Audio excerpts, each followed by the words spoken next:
Today we're going to go back in time, or at least back into the recesses of my basement where I found this, an old Mongoose frame. Remember the Ardor X1?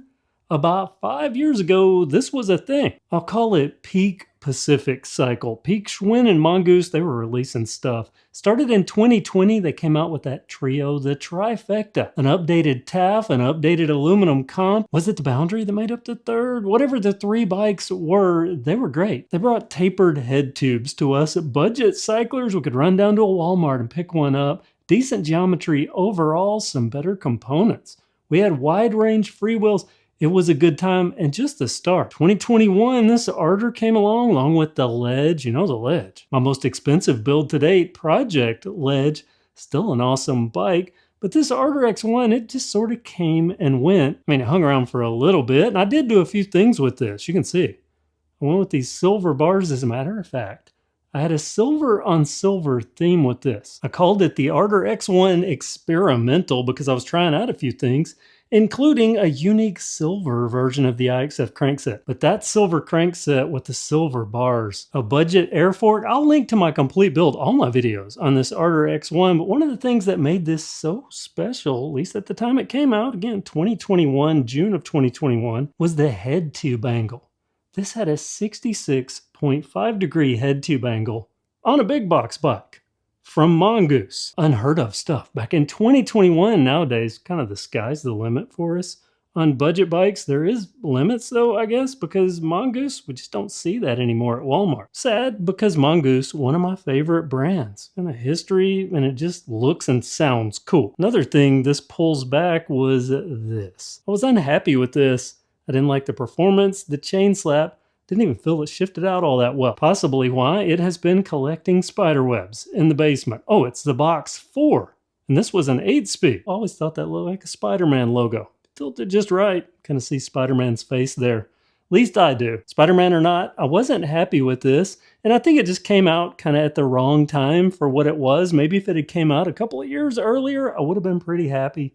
Plus, I paid a premium to get it. I was the first one at the local bike shop that ordered this. Today we have micro shifts, L2s, a lot of stuff that will outclass this for about half the price. And in my opinion, stuff that shifts better.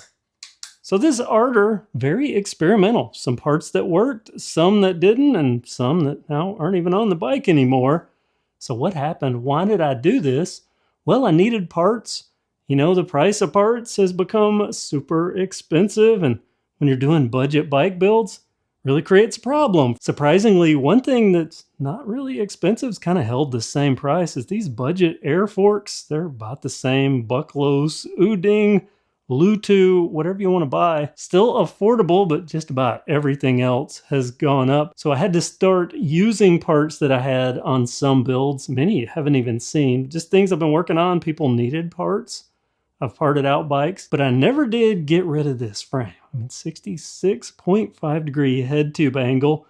And I remember liking it. Plus it was a 27.5 bike. And it came, if I remember properly, with 2.60 big wide tires. And that will play into why I fished this frame back out of the recesses of my basement. But the reason it didn't start out Mongoose, it didn't start out Ardor. It started out with the Schwinn Axum Sport. Remember that frame that Schwinn sent me? The only one of its kind in the USA, a silver medium. Well, much like this bike, I had to borrow parts to use for other things, so that build kind of got put on pause, but I finally got around to doing it. But then I ran into another bottleneck, and it has to do with wheels and tires. These are the wheels that I had dedicated to that Comp Sport build. As a matter of fact, a subscriber sold me one of these. I think maybe it was the rear wheel, was it the front? Whichever it was, the subscriber sold this to me super duper cheap, just so they could see it used on a build. Well, I'm finally getting around to that. I'm sorry, buddy, that it's taken this long, but you know, things have been crazy the past couple of years. The problem I ran into with these wheels was I'd planned on them for the Axum Sport build, nice and wide. They could handle wide tires, but the tires that I purchased didn't fit on the Axum Sport frame. Little surprise, little poor planning on my part, whatever it is. Maybe I can make lemonade out of lemons, because I'm thinking now I have these nice wide rims and this is a 27.5 frame. I can use these to get this back on the road with maybe 2.60 like it's shipped with. Something better, something more awesome, at least I hope, do these rims some justice. And I hate to waste this. It's just been sitting there collecting dust and stuff. You don't know how much I had to scrape off of this. That poor seat, it was upside down on the basement floor. And apparently the last time I rode it, I never even cleaned it. It already has some of the basic stuff still here. You remember that headset? Remember this was 55 millimeters down at the bottom? Kind of an oddball, but it's already set up. Still has the bars on it that I like. And I found in one of my storage bins another silver crank set. How many of you remember that? Do you remember me talking about the silver on this? Just being just a shade off, but it was so far away that it worked. It was actually a good look. And if I recall correctly, maybe some viewers that have been around for a while can refresh my memory on this Uding fork. Wasn't it the Lutu that I had to replace? I think this Uding did just fine. It has an LC lockout, whatever LC means. Plenty of travel. I mean, it is an air fork and it's been sitting in the basement. I mean, it is climate controlled. It's dirty and dusty, but it is a climate controlled basement. So this has been in a safe spot. Just seems right to get it back on the road, especially since I can use these awesome wheels, put them on something, and the tires that I just found that happen to be 2.60. So what do you think? What do you think back here? Give this another try. I mean, the budget in me says give it another go and see how this is now. Looking back, sometimes, maybe I'd just ridden something that I liked better. So I think I'll give this another go. See if it was just me being picky or if this is really not worth buying. Black and yellow Spider-Man and all. And I've been thinking for this seat, because this is the factory seat, not that comfortable. But Project Experimental had other more pressing things that I wanted to put on it. I'm thinking this specific Cell Royal saddle from Walmart would be great here. Of course, I'll need a different seat post. Now, one downside of this frame, it is not dropper ready, but maybe this is the case for me to drill a hole because I do have a dropper that will fit this seat tube size. There's a little hole down there in between this kickstand bracket. Yeah, so I have the kickstand on. It makes it easy to film them. Usually keep them on for a while. What do you think? Would that be something worth doing? Hey, you remember these?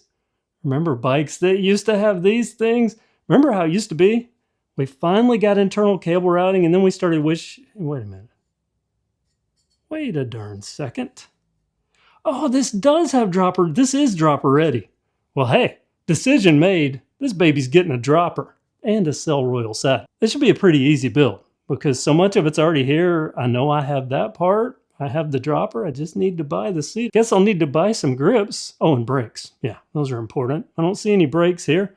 I think I have a set that will work on this bike. Do you have any preferences, any opinions on this? Are you happy to see the Ardor X1 back? Oh, and I did find something else in the muck of the basement, something very unique. The Turbo Spoke bicycle exhaust system. This thing is supposed to make your bike look and sound like a real motorbike. It even comes with different cards, moto cards. You can mimic two-stroke, I think maybe some different motorcycles, four-stroke, two-stroke, whatever. What do you think? I'm thinking worthy of Ardor X1. It was experimental, so we can just do Ardor X1 experimental X2 for maybe this bike and put the turbo spoke on it. Comment below with vroom. Let me hear. Yeah, I'm kind of looking forward to this. Oh, and I think I found the wheels that I had used on this. They were thinner tires. That might work on the Axum Sport. So maybe I'll get a twofer out of this deal. All from just digging up this Mongoose Ardor X1 frame from the corner of my basement, saving it, giving it another life, another chance. Thanks for watching and have a great day.